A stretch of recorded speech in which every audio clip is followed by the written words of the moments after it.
Hujan rintik turun tanpa henti ketika aku meletakkan tas di kursi penumpang dan menyalakan mesin mobil. Jam tangan menunjukkan pukul 1. Suara pintu tertutup menciptakan dentingan sendu dalam kabin remang, tanda awal dari perjalanan yang dirasa sepi dan sunyi. Jalanan kota sudah hampir kosong. Lampu jalan menari-nari di aspal basah. Sesekali memindai sebatang pohon tua di trotoar, seakan melepaskan bayangan panjang yang menggoda imajinasi. Aku menghirup napas dalam, siap forensik ke Kampung Cikah.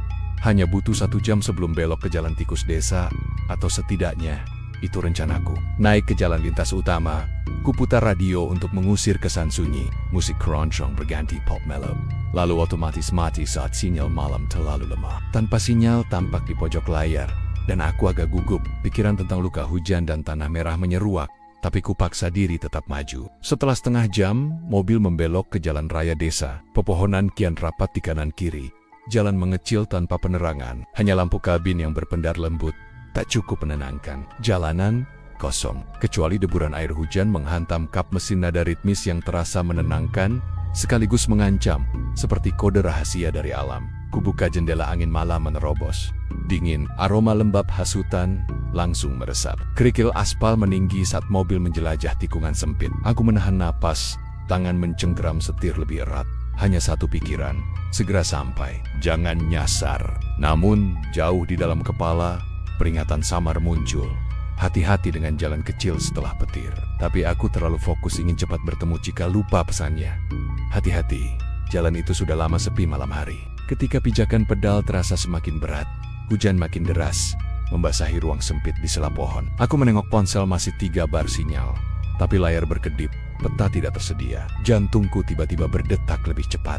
Kesunyian merasuk. Ini saatnya aku memutuskan. Lanjut atau berhenti. Hujan itu menjadi saksi awal perjalanan ini, saat aku memulai langkah masuk ke wilayah yang tidak kukenal. Tanpa sadar, tiap tetes air menambah tekanan pada atmosfer perjalanan. Malam baru saja dimulai, tapi rasa takutnya menunggu jauh di hadapan.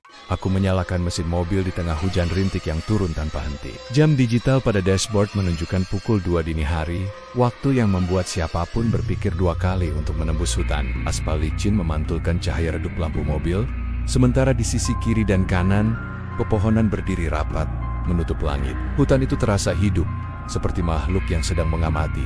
Peta offline di ponsel mati mendadak saat ku ketik rumah Cikah. Sinyal hilang seperti ditelan kabut. Tanpa sinyal, tulisan putih kecil itu kini menjadi mimpi buruk. Hatiku menegang, seolah tak punya jalan pulang. Terbuka atau tertutup, jalan ini tetap membuatku cemas. Aku tetap maju, setengah nekat, setengah berharap bisa segera tiba. Namun tanpa kusadari, tubuh mobil menurun aspal berakhir, berganti tanah merah becek. Dengan suara gemeretak, mobil terprosok hingga suspensi benar-benar limbung. Kududuk di setir, hujan membasahi wajahku. Baterai ponsel tinggal 5%. Dan powerbank yang kubawa tiba-tiba mati. Kesalahan sinyal di sini jelas memengaruhi daya. Aku menahan napas. Setidaknya aku masih di dalam mobil. Tapi saat aku menyalakan lampu kabin, bayangan samar menempel pada kaca spion. Sosok yang berdiri di luar, nyaris tak terlihat di antara pepohonan. Napasku membeku. Aku menyalakan radio, suara musik yang seharusnya menenangkan, malah terasa tidak wajar. Tiba-tiba terdengar bisikan mengerikan dari sudut kabin. Center, kau. Tanganku menjerit dalam hati, namun lidah lumpuh. Waktu berhenti. Saat fajar menipis, lampu kabin berkedip, ponsel menunjukkan sisa baterai 3%. Hujan berubah rintik halus. Aku melihat kembali ke hutan, napasku tersedak. Hanya satu pilihan tersisa. Melangkah keluar dari mobil, menjelajah tanah becek menuju hutan gelap yang pasti menyakitkan. Langkah kakiku berat. Lumpur menempel di sol sepatu. Tiap hembusan udara terasa dingin, seperti menyisir tulang iga. Semakin jauh kutelusuri, jalan semakin mirip labirin, berkelok tanpa arah. Mengantar kembali ke mobil sebuah lingkaran yang memerangkap. Tiba-tiba aku melihat pondok kayu reyot dengan lampu temaram di kejauhan. Pintu setengah terbuka, asap harum karawek terpancar samar. Nalarku berteriak, "Jangan masuk!" Namun tubuh ini berbalik, dan langkah kaki menyeretku masuk. Dalam terang lampu redup, aku melihat pohon seremonial di sudut. Kain putih tersampir seperti altar ibadah yang angker. Bau dupa basi menusuk. Aku menyalakan senter setelah kutunggangi. Suara daun-daun menyibak, tetapi tak ada orang. Tiba-tiba terdengar kretek. Suara kertas disobek. Jantungku terhenti. Cahaya senter berpindah tapi kembali kosong. Cuma kain putih yang berayun tipis di udara beku, mengumandangkan rasa kematian. Aku berbalik dan berlari keluar. Rekaman himpitan rasa takut masih mengalir hingga ke tapak sepatu berlumpur. Malam ketiga menjelang. Tanpa pilihan kecuali mencoba keluar. Kulanjutkan perjalanan dengan harapan peta offline akan kembali hidup.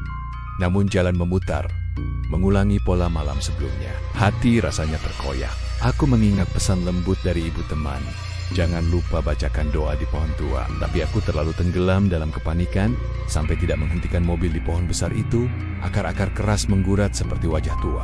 Aku tak tahu kalau itu kesalahan fatal. Hujan lebih deras, tanah seperti lumpur menganga. Dan saat aku melewati sebuah cabang pohon, sebuah kain putih tergantung simbol kematian desa ini. Jantung berdegup liar.